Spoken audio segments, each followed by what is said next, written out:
So guys, the latest release of Spider-Man Universe Across the SpiderVerse is calling out one of the best sequels of all time, which makes movie to watch necessary because the story and ending of this sequel is somehow what makes Spidey fans to stick to their seats, and that's why we are bringing you the complete breakdown of the movie's ending.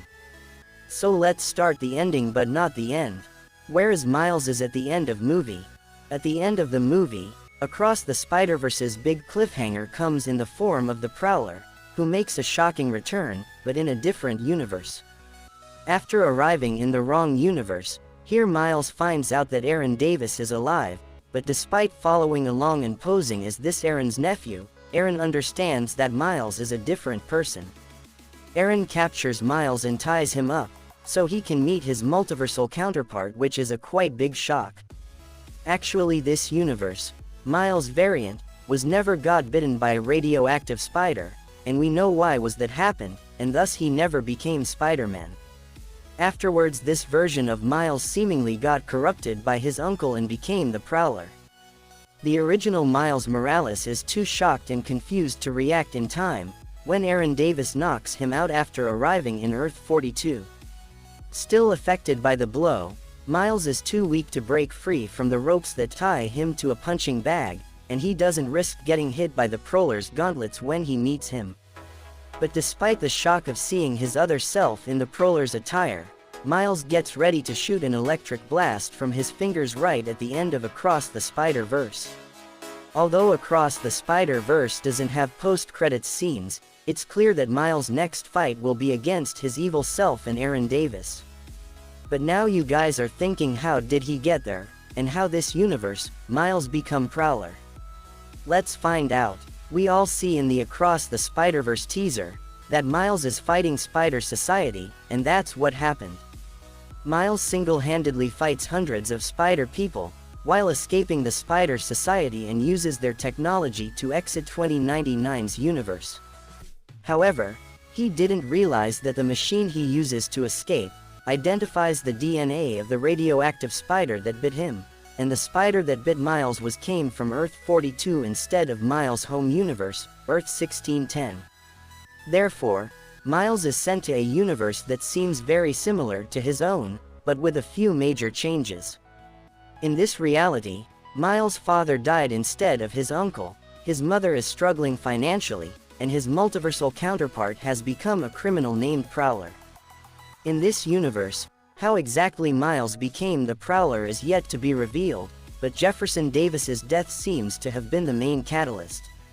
After all, Miles' father has always made an effort to keep Miles on the right path, while Aaron Davis had always leaned towards a life of crime. Without a morally correct father figure to guide him, and without Spider-Man to inspire him, Earth 42's Miles Morales likely saw Aaron Davis as a role model, and got the idea to become the Prowler. Across the Spider-Verse also doesn't reveal exactly what happened to Miles Morales' dad, but it suggests that his death happened roughly at the same point in the timeline. In Earth 42, the graffiti tribute to Aaron Davis on Miles' rooftop is replaced by a similar one, complete with the phrase, "Rest in power," but dedicated to Jefferson Davis. Since Miles Morales is the Prowler in this universe, it's possible that Jefferson Davis simply died on duty. However, it's also possible that Aaron Davis, or even Miles himself, played a role in Jefferson's death. Now guys, we know what happened at the ending, but there are still some questions whose answers we are giving you and you need to know. Like what happened to Spider Society at the end, why Spider Society is against Miles Morales and which Earth they are on. So let's start with first question. At the end, there are 3 to 4 things that are happening at the same time in the Spider-Verse movie. At the end, first thing we know, Miles escaped the Spider Society universe, however Spider-Man 2099 hasn't given up on capturing Miles, and taking him back to the Spider Society's headquarters to keep him from intervening in his canon event. Now the second thing, we know the Spot is movie's one of the bad guy, and at the end his motive is to kill Miles' parents in Earth 1610. Now the third thing, which is good for Miles. Miles' friend Gwen has already assembled a group of Spider people to help Miles return home and protect them, which we are going to talk later, so stay tuned to this video. But now, the fourth thing is bad. With the help of Jessica Drew and Ben Reilly, Miguel O'Hara is going to keep Miles and Gwen's team distracted, so Miles' father can die, but at the same moment he also needs to defeat the Spot in order to protect the rest of the multiverse. Now comes the second question, why they all are against Miles Morales. We all know every Spider-Man becomes Spider-Man when one of his loved ones get killed on his superhero journey. Similarly, every Spider-Person in the multiverse needs to experience a set of canon events. While these circumstances may vary, like every Spider-Man variant must fall in love and witness the death of at least two of their loved ones, one of which is always a mentor figure. If we talk in the case of Gwen Stacy, Miles Morales, Peter Prabhakar, and Andrew Garfield's Spider-Man, the police captain always dies. For Miles, this means that as his father, Jefferson Davis will be murdered as soon as he receives the title. Since Miles already knows this, Spider-Man 2099 tries to do everything he can to stop Miles from intervening, as avoiding canon events threatens the stability of the entire multiverse. So now we know mostly every Spider-People is against Miles, but there are always some characters who are always with him. Unfortunately for Miles, Gwen already knows Miles is in the wrong universe, and she receives support from a group of Spider-People, who believe that Miles' attempt to save his father is morally correct. With the help of Spider-Punk, Gwen assembles a team that betrays Spider-Man 2099's Spider Society to save Miles and his father.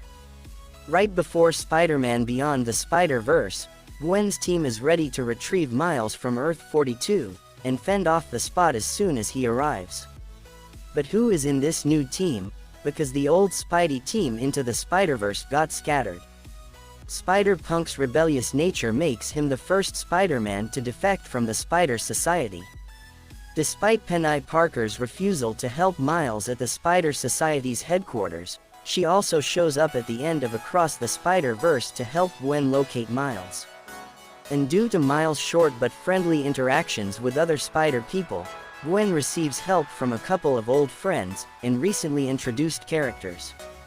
Therefore, Gwen Stacy's new team now look like this.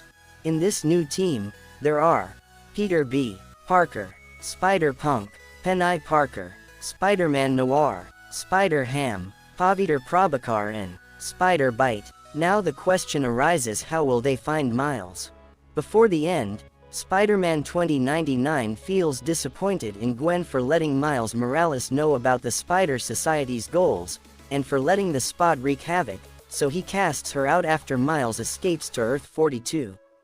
In Earth 1610, Gwen realizes that Miles is in the wrong dimension, but fortunately for both, Gwen receives a multiversal wristband from Spider-Punk, which allows her to go back to the Spider Society's headquarters, assemble a rescue team, and travel to Earth 42 to bring Miles back home. Across the Spider-Verse takes its time to develop Miles Morales, Gwen Stacy, and Miguel O'Hara, as well as the multiverse and the importance of canon events.